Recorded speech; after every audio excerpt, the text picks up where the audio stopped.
Shema Israel,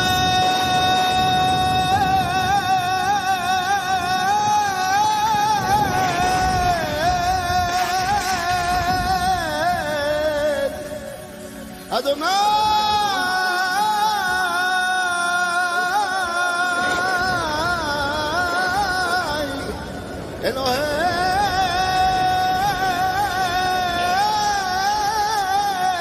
Eloheinu, Adonai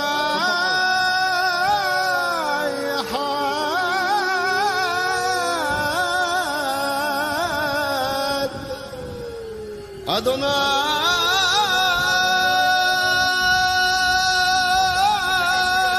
Adonai Elohim.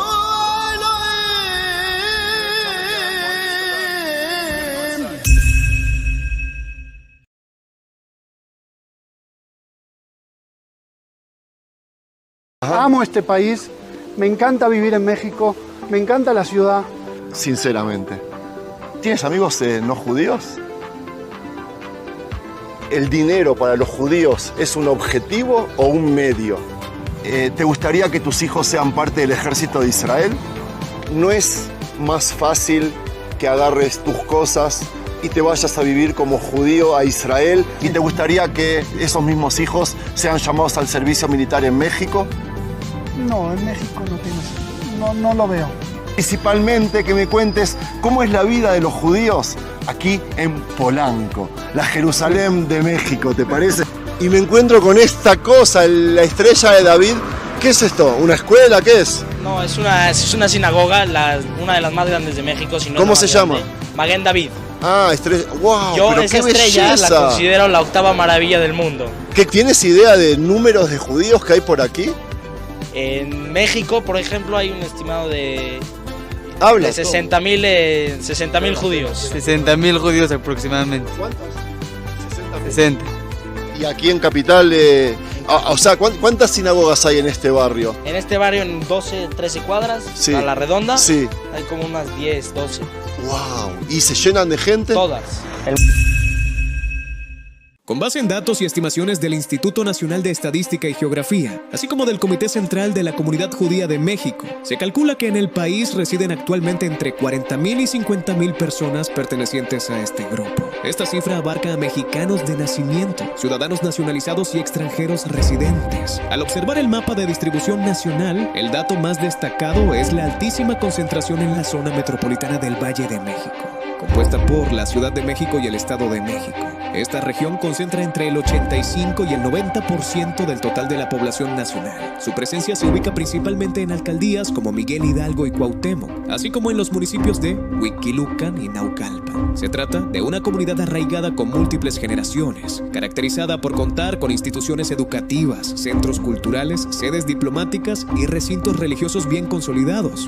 El segundo polo con mayor presencia se localiza en el sureste del país, específicamente en el estado de Quintana Roo, que alberga entre un 4 y un 5% de la población total. A diferencia del centro del país, en esta zona destaca un alto porcentaje de ciudadanos israelíes extranjeros y residentes temporales, atraídos por el dinamismo económico, el sector turístico y el desarrollo inmobiliario en localidades como Cancún, Playa del Carmen y Tulum. En el occidente de México, el estado de Jalisco representa entre el 2 y el 3% de la presencia nacional. Se concentran principalmente en la zona metropolitana de Guadalajara y en el municipio de Zapopan, conformando una comunidad histórica, organizada y con una participación activa en la vida cultural y comercial de la región. Por su parte, en el norte del país, el estado de Nuevo León cuenta con aproximadamente entre un 1 y un 2% del total nacional. Su población se ubica mayoritariamente en la zona metropolitana de Monterrey y el municipio de San Pedro Garza García, integrándose de manera notable en los sectores industrial, empresarial y de negocios. En la península de Baja California y Baja California Sur, la presencia representa alrededor del 1%. Aquí predomina una población de carácter binacional, compuesta por comerciantes, empresarios y retirados estadounidenses de origen judío. Finalmente, en estados como Puebla, Yucatán y Veracruz, existen comunidades locales más pequeñas que representan individualmente menos del 1% del total. En conclusión, la distribución de la población judía israelí en México refleja un patrón altamente urbano, combinando raíces históricas profundas en la capital del país, con nuevos focos de crecimiento en zonas de desarrollo turístico e industrial. Me puso muy curioso saber de que hay muchos judíos en México, pero hay un barrio específico que se llama Polanco, que cuando vine aquí me sentí como en Jerusalén. La gente me reconoció, entre otras personas, y me encantó que te veo en un lugar que es Kosher Mehadrin. ¿Qué significa Kosher Mehadrin? Que puedes comerlo sin ninguna preocupación, aquí todo seguro, hay mashgiach, hay todo y puedes comer todo lo que hay ahí. ¿De dónde vienes? ¿Naciste aquí? Sí, viví en Argentina y vivo aquí. ¿Y puedes vivir como un ortodoxo con los flecos, vestido de negro, como 100% sin ninguna preocupación? Antisemitismo hay un poco, pero no nada del otro mundo. ¿Y tú caminas así por la calle, tranquilo, comes kosher? Sí. ¿Me llevas a pasear? Dale, vamos. Bueno, vamos a estar... En la esquina tenemos nuestra yeshiva. Ah, ok. Ahí en la esquina, ahí estudiamos. Ahí en la esquina está el fondo. Ok, ¿qué es una yeshiva? Ahí donde nosotros estudiamos la gran parte del día. Ok. Tipo, rezamos en la mañana, seguimos estudiando y luego en la tarde regresamos. Ustedes como judíos religiosos estudian también cosas en español, cosas relacionadas con historia, matemáticas de la región en la que viven. Yo, por lo personal, en nuestra escuela, hasta tercero de secundaria, estudiamos con español, historia, ciencia, física y en la mañana hebreo. Sí. Pero luego en nuestra escuela, cuando llegamos a Yeshiva Gdola, que es preparatoria en su idioma, ahí ya estudiamos ya puro Talmud, Gemara, Mishnah, todo ese tipo de cosas. ¿Qué conexión tienen con Israel al estar aquí? Mucha. Nos sentimos que somos todos sus hermanos, somos hermanos, hay que rezar por ellos, hay que estar preocupados por ellos, que están en una guerra muy, muy importante, pero siempre ser aliados de ellos. La zona metropolitana, que engloba a la Ciudad de México y los municipios conurbados del Estado de México, es el núcleo principal de esta comunidad en el país. Aquí reside aproximadamente entre el 85% y el 90% de la población total judía israelí de México. En términos absolutos, esto representa una comunidad de entre 35,000 y 42,000 personas, incluyendo tanto a mexicanos de nacimiento como a nacionalizados y residentes extranjeros. Pausa breve. Analicemos ahora cómo se distribuye este porcentaje dentro de la zona metropolitana. Transición a la sección de CDMX. Comencemos con la Ciudad de México, CDMX. La capital es el centro neurálgico, representando aproximadamente entre el 65% y el 70% de la presencia de la comunidad en el Valle de México. Al observar el mapa, notamos que la población no se dispersa uniformemente, sino que se concentra en alcaldías específicas que cuentan con una infraestructura comunitaria completa, incluyendo escuelas, sinagogas, centros culturales y establecimientos kosher. La alcaldía principal es Miguel Hidalgo. Es el núcleo principal de la comunidad y concentra entre el 40% y el 45% del total metropolitano. Las zonas residenciales clave aquí son Polanco, Lomas de Chapultepec, Bosques de las Lomas y Lomas Altas. Le sigue en importancia la alcaldía Coajimalpa de Morelos.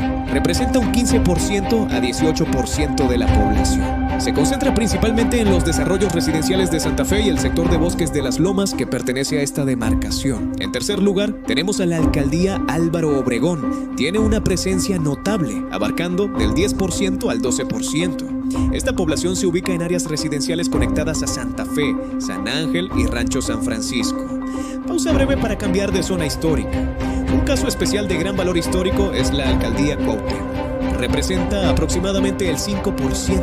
Históricamente fue el punto inicial de llegada pelada a principios del siglo XX, específicamente en las colonias Condesa y Roma. Hoy en día sigue siendo habitada por familias tradicionales, jóvenes y una población flotante de expatriados israelíes. Finalmente, el resto de las alcaldías, como Benito Juárez y Coyoacán, presentan una presencia menor, sumando en conjunto menos del 3% de la población total. Transición a la sección de Edomex. Ahora, veamos la distribución en el Estado de México, que representa aproximadamente entre el 30% y el 35% de la presencia en el Valle de México. A diferencia de la CDMX, la población en el Estado de México se concentra casi en su totalidad en los municipios conurbados que colindan con el poniente de la ciudad. El municipio más importante en este sector es Huixquilucan. Es el principal foco de crecimiento de las últimas 2 décadas, concentrando entre el 18% y el 20%. Las zonas claves son Interlomas, Lomas del Sol y Jesús del Monte, donde se han establecido importantes colegios e instituciones comunitarias. El segundo municipio es Naucalpan de Juárez. es una zona de asentamiento residencial consolidada desde los años 70 y 80, representando el 12% al 15%. Las colonias principales son Tecamachalco, La Herradura y la zona poniente de Paseo de las Palmas. Por último, Atizapán de Zaragoza y otros municipios tienen una presencia dispersa menor al 2%, enfocada en desarrollos de nivel medio-alto como Zona Esmeralda. Conclusión y resumen. Tono de resumen, voz más pausada y clara. Para concluir, si observamos la tabla resumen en la parte inferior derecha, podemos visualizar claramente la jerarquía. 1. Miguel Hidalgo, CDMX, es la demarcación dominante con hasta el 45%. 2. Le sigue Huichilucan, Edomex, con hasta el 20%, superando a Coajimalpa. 3. Posteriormente tenemos a Coajimalpa, CDMX, y Naucalpan, Edomex, ambos con rangos similares cercanos al 15%. 4. Y finalmente Álvaro Obregón y Cuauhtémoc con porcentajes de un solo dígito. Esta distribución confirma que, aunque la comunidad está presente en toda la metrópoli, existe una concentración muy fuerte en el corredor poniente que atraviesa el límite entre la Ciudad de México y el Estado de México.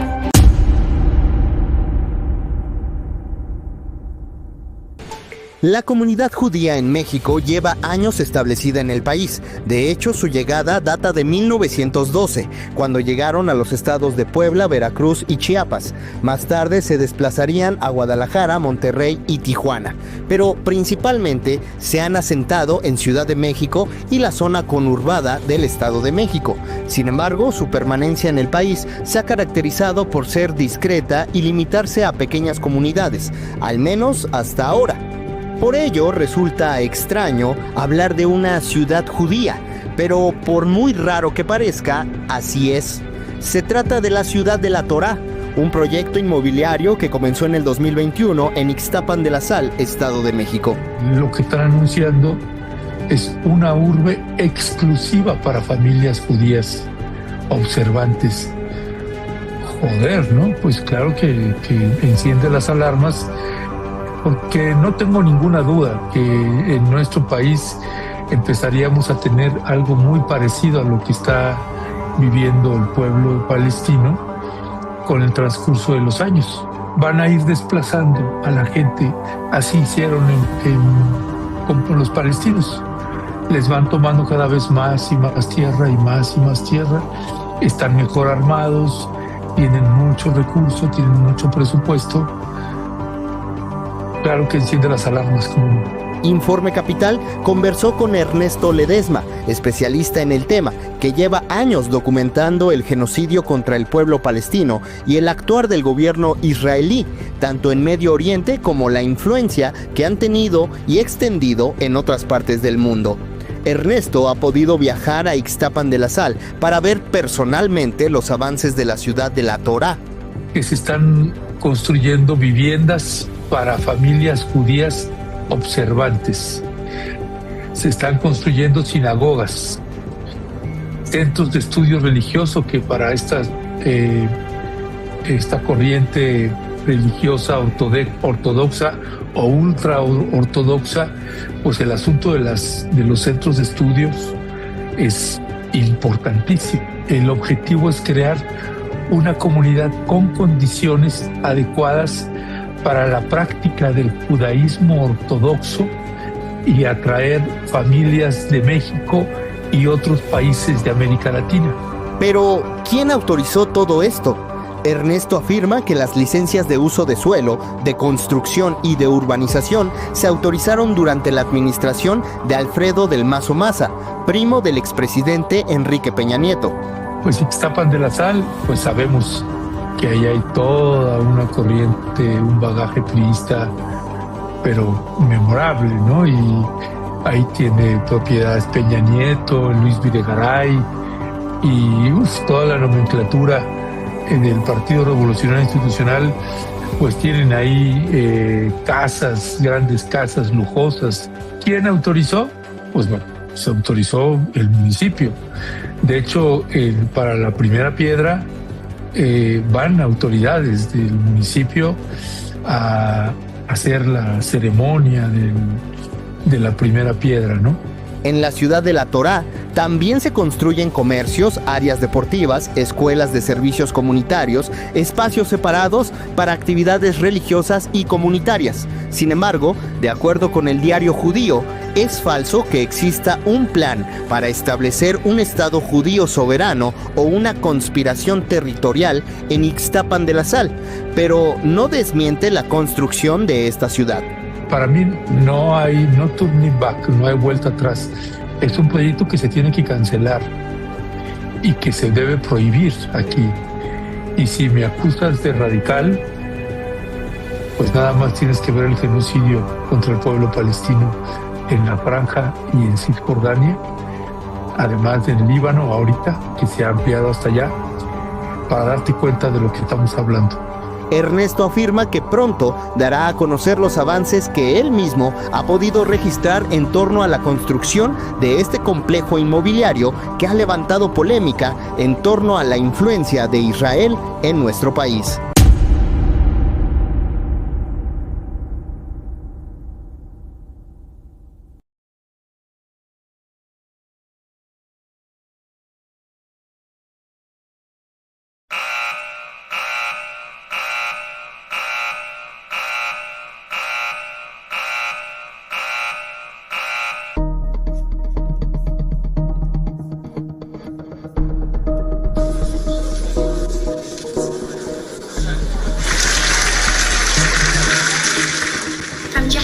South Africa.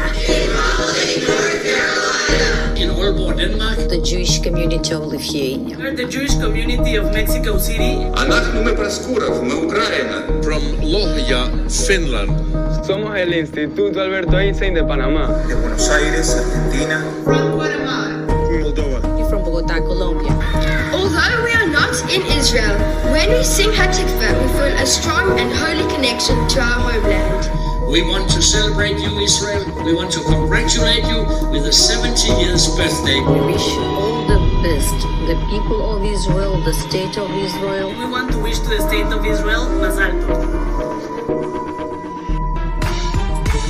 Bosque Real, el desarrollo residencial más imponente con todo lo que siempre soñaste. En la ciudad modelo del futuro hoy. Vive cerca de las mejores zonas comerciales de la Ciudad de México, en un entorno moderno que supera cualquier expectativa. Una ciudad realmente verde. Una ciudad con infraestructura y servicios de la más alta calidad. Una ciudad con los mayores estándares de seguridad. El estilo de vida más exclusivo. Realmente lo que siempre soñaste.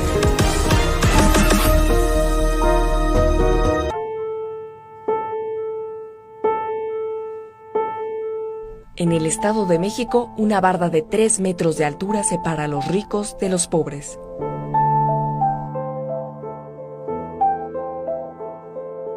Se trata del perímetro que resguarda el exclusivo fraccionamiento Bosque Real, en Huixquilucan, y lo separa de colonias marginadas como La Mancha 2 y 3, Lomas del Cadete, Minas Palacio 2, Izcalli Chamapa y Minas Coyote, en Naucalpan. Pobladores de Izcalli Chamapa cuentan que el muro comenzó a levantarse a finales de 1999, cuando arrancó la construcción de Bosque Real. Hoy, la barda rodea casi la totalidad de las 560 hectáreas del terreno y margina a los vecinos.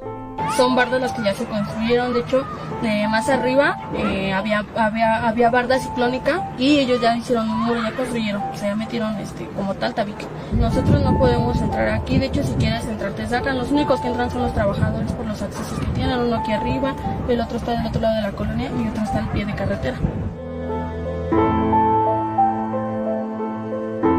Bosque Real es un complejo residencial con 2 campos de golf, en el que se han edificado torres de departamentos y secciones con lujosas residencias. En contraste con lo gris y desordenado de la periferia, en la zona residencial destacan hectáreas de áreas verdes, planeación de avenidas, clubs con alberca, gimnasios, spas, además de tener colegios y seguridad privados. De acuerdo con páginas web de inmobiliarias, los departamentos de este complejo miden entre 135 y 625 metros cuadrados y su costo oscila entre 4.4 y 17 millones de pesos. Del otro lado del muro, en colonias como Izcalli y Chamapa, 1/3 de la población vive en condiciones de pobreza. Escasea el agua, la inseguridad es un problema, el transporte público es insuficiente y las calles están destrozadas.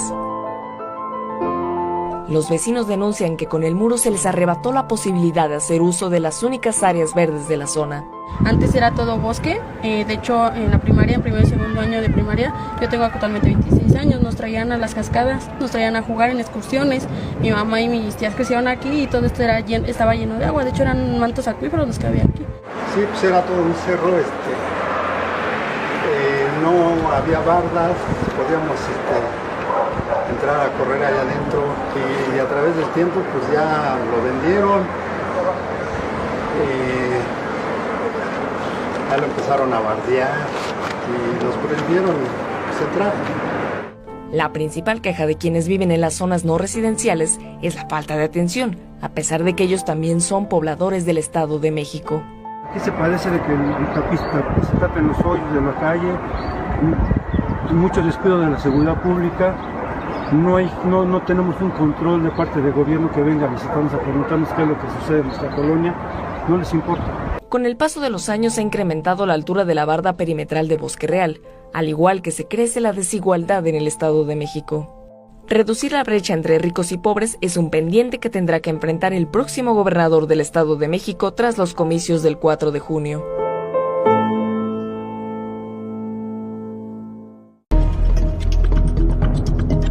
El gobierno de la panista María Eugenia Campos en Chihuahua sigue en el ojo del huracán.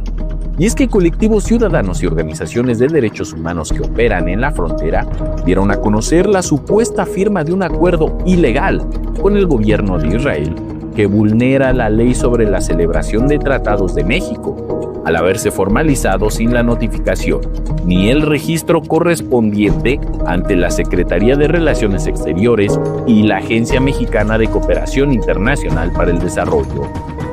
Dicho convenio fue firmado entre la Junta Central de Agua y Saneamiento de Chihuahua y la Agencia Israelí de Cooperación Internacional para el Desarrollo y se estructuró bajo el esquema de cooperación bilateral en materia de seguridad, gestión hídrica y desarrollo tecnológico.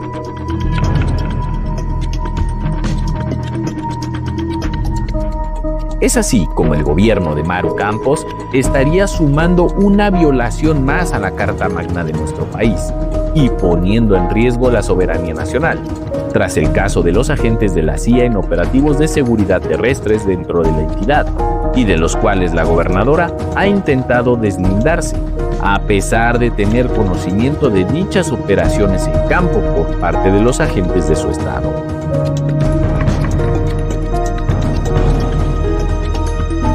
La presencia de Israel en México no es nueva y se mantiene de la mano de los gobiernos neoliberales.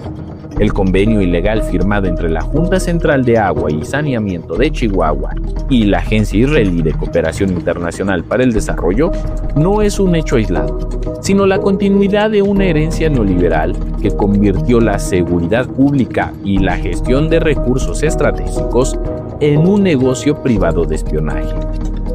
A nivel federal, durante los gobiernos de Felipe Calderón y Enrique Peña Nieto, México se consolidó como el principal cliente global de firmas de ciberinteligencia israelíes. Y es que bajo el pretexto de la innovación, se abrieron canales para implementar plataformas tácticas que capturan datos biométricos, geolocalización y registros de comunicaciones de la ciudadanía al amparo del poder en México.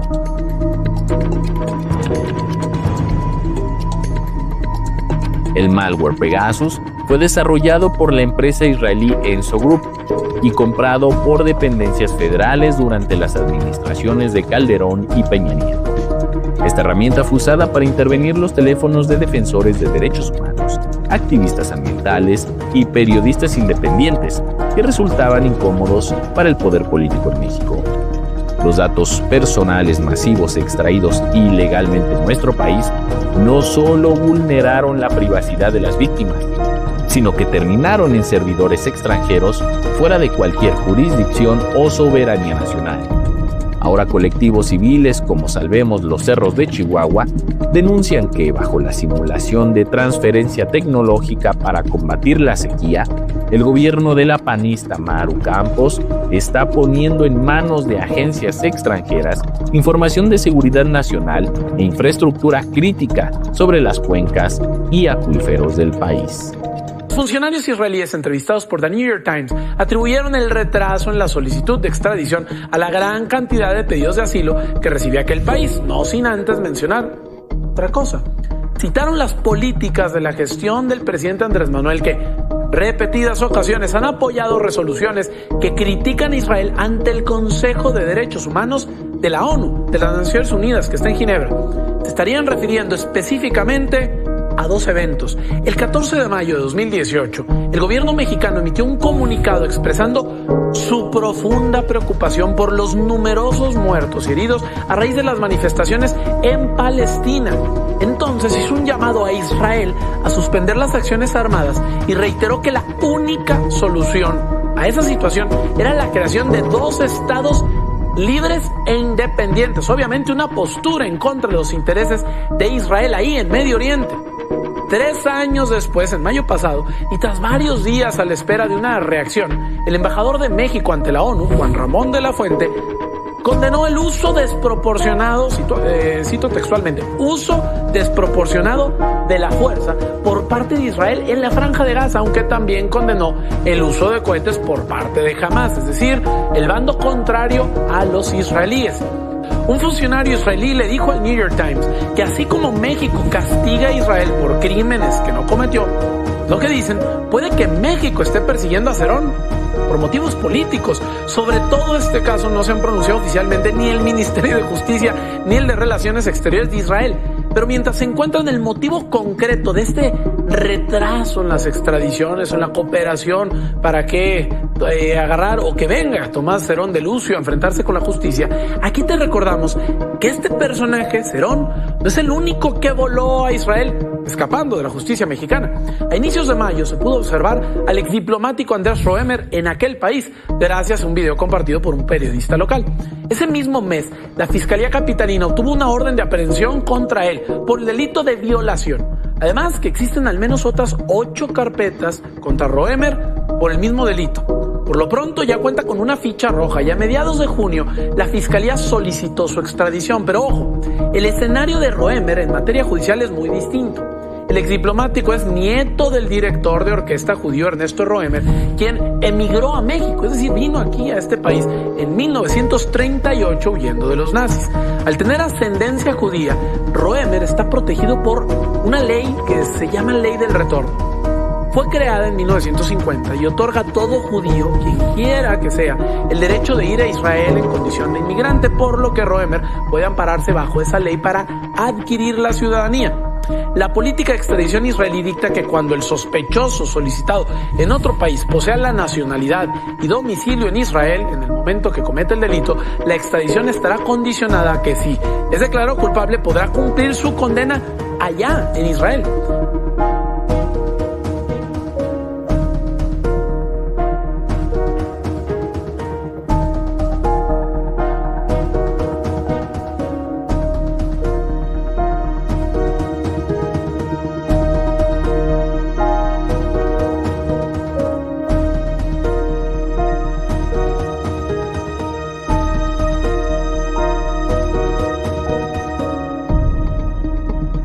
¿Del ejército de Israel? No, no, porque ahora, bueno, decir eso hoy en día es inapropiado. No, es muy polémico y desde el principio creo que es un poco distinto. Yo fui a un curso como de supervivencia, o sea, en el desierto y de defensa personal y así. No tiene nada que ver con... Bueno, o sea, a ver, sí era en una base militar, sí había generales y todo, pero no... O sea, yo no soy israelí, Entonces yo no formé parte del ejército, ¿no? Solamente los israelíes o la gente que decide volverse israelí, o sea, que se llama ser aliyá, es parte del ejército. Y la verdad creo que fue muy interesante conocer los puntos de vista de la gente que está adentro. Creo que hoy en día en redes y todo es tan explosivo y todo es tan blanco-negro, y la verdad te das cuenta que es mucho más complejo que eso, y lo que vive cada individuo fue muy interesante, la verdad.